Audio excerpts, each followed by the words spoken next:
Welcome back to the video, guys. This is a part 7 of the game development tutorials. In the last video we had bounced the ball through the horizontal edges. In this video we'll be doing same for the vertical edges. So it will be a 2D motion. So let's start.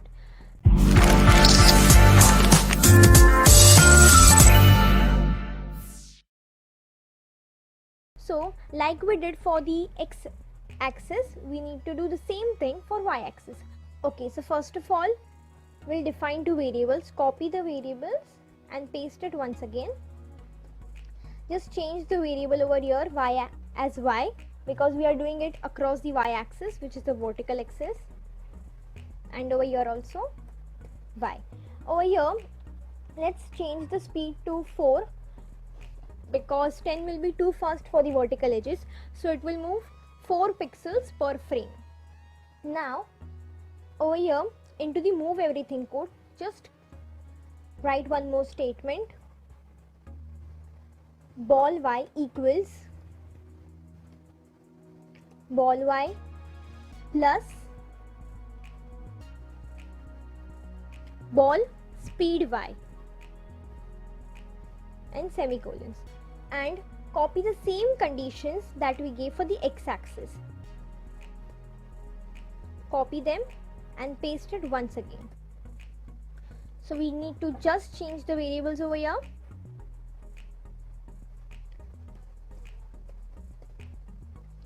Instead of x, we'll put y everywhere.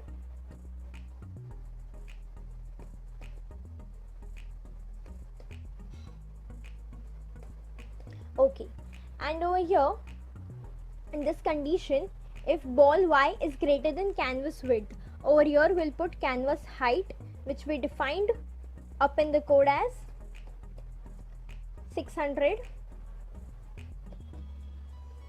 Okay, so save. Now as we create a new variable, we need to use that variable in order to change the hard coded line. So over here where we used 100 as the y coordinate, we'll put there ball y. Save and let's refresh. Okay, so now we can see the ball is moving across the x-axis and the y-axis. So this is a 2D motion. Now let's prepare for our paddle. For paddle we'll do the same thing. We'll first define two variables. So let's go into the definition section. Let's define two variables. We'll be defining paddle 1 in anticipation of paddle 2, which will be later defining. Paddles are across the vertical axis, so y, and let me give the width, and let's give the y coordinate as 250, and let's define the height of the paddle. The height of the paddle will be constant throughout the game. It won't change, so we'll define it using the keyword constant. We'll put paddle underscore height, which is equals to 100. You can also name this as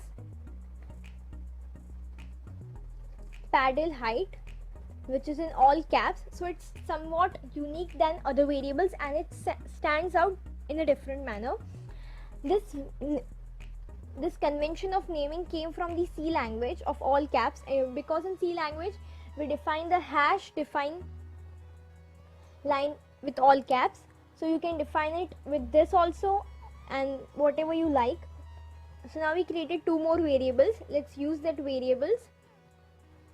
So the paddle y coordinate we have defined over here into the code for left player paddle.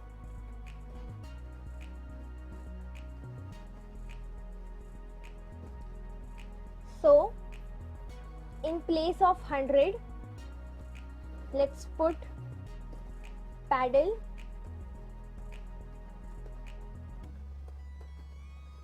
paddle 1y, and in place of 100 we'll put paddle height, which is the height and which will be constant throughout the game. So save and refresh. Okay, Okay, so there's no change, the paddle is same. Now what we need to do is, we need to define the mouse position relative to the canvas. So for that, we'll need to define one more function, which will be above the window dot onload function. So how we'll catch the mouse coordinates? The function is a little big, so let's start. We'll start with the keyword. We'll start with the keyword function calculate mouse. I'm giving short form for position as pos, and let's pass the argument EVT.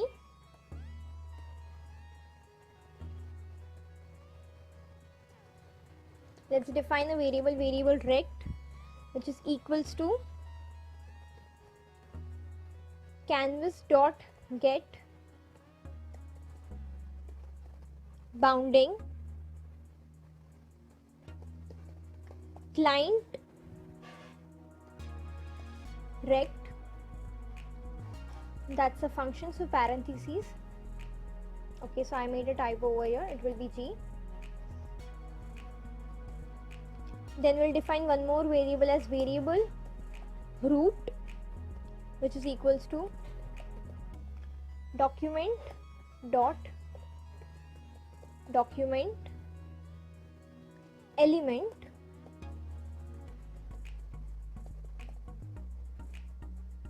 then we'll catch two variables as variable mouse x, which will be equal to EVT dot client x minus rect dot left minus root dot scroll. As always, I'll be explaining all these in detail, so don't worry. Scroll left and semicolons. Just copy the same for the y-axis. Just change the variable as y. Instead of left, it will be top, and over here it will be scroll top. Okay, at the end we'll be returning the values. So let's write the return statement.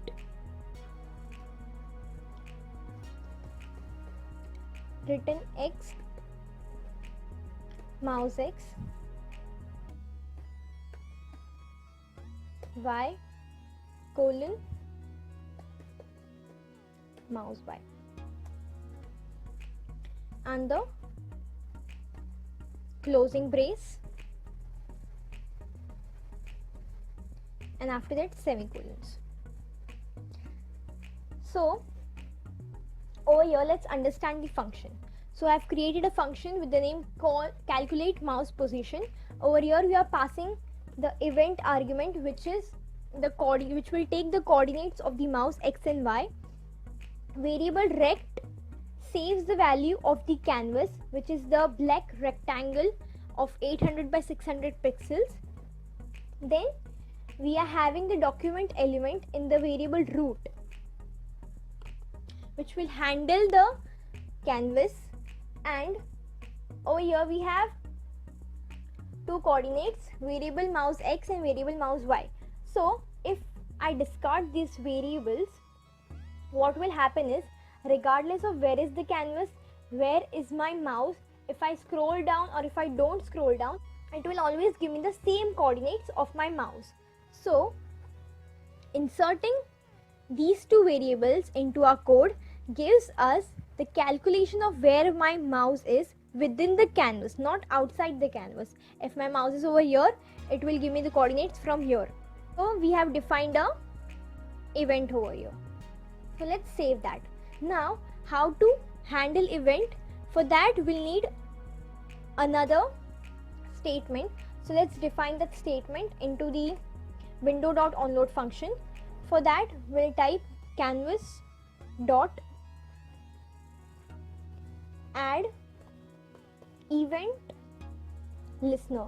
So the statement, as it says, it is the event listener, means it will handle the event whenever it happens.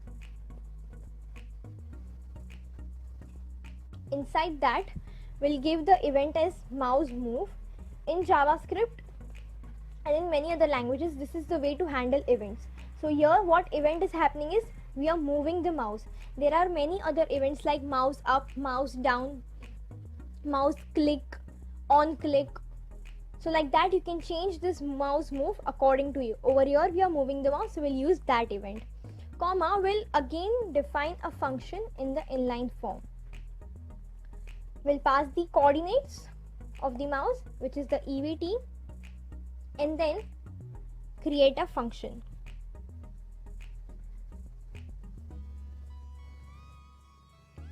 So in that function we'll be writing, we'll create a variable mouse position equals. Now we'll call that function calculate mouse position with the argument EVT, which are the coordinates of the mouse. And we'll assign all that to our paddle 1 y equals mouse pause dot y, because we want the y coordinate. So save. Okay, so now over here what happens is, as soon as I move the mouse, the event is called. The event will be over here, the mouse move. After that it will get the coordinates of the mouse. It will then call the function calculate mouse pause event, which we just now created up over here. In this it will calculate the coordinates of the mouse, where the mouse is present at the moment within the canvas. It will return a 2-bit information at once. So this is something unique. Every time a function returns only 1 bit of information, but here we are returning 2 bits of information, which is like a written object.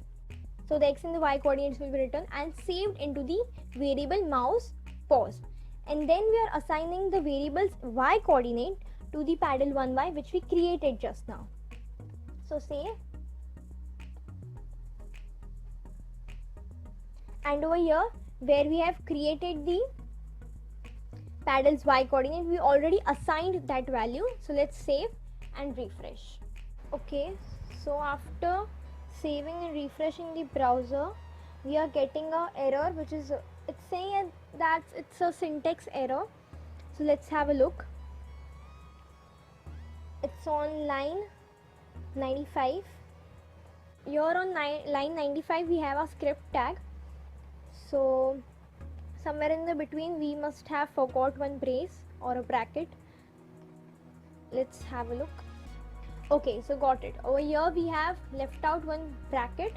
So let's put that, because there was no one less bracket over here. It was taking all the lines of code into the function, so it was not proper. So let's save and now refresh. Okay, so now it's working. Now let's move our mouse. Okay, so now it's working very nicely, and you can see as I move my mouse, my paddle is moving. Now what's the catch over here is that as I move my mouse, the top of the paddle is moving. So the mouse coordinates are corresponding to the top of the paddle. Now what if I want the same height above the mouse and below the mouse, so that the mouse is holding the center of the paddle?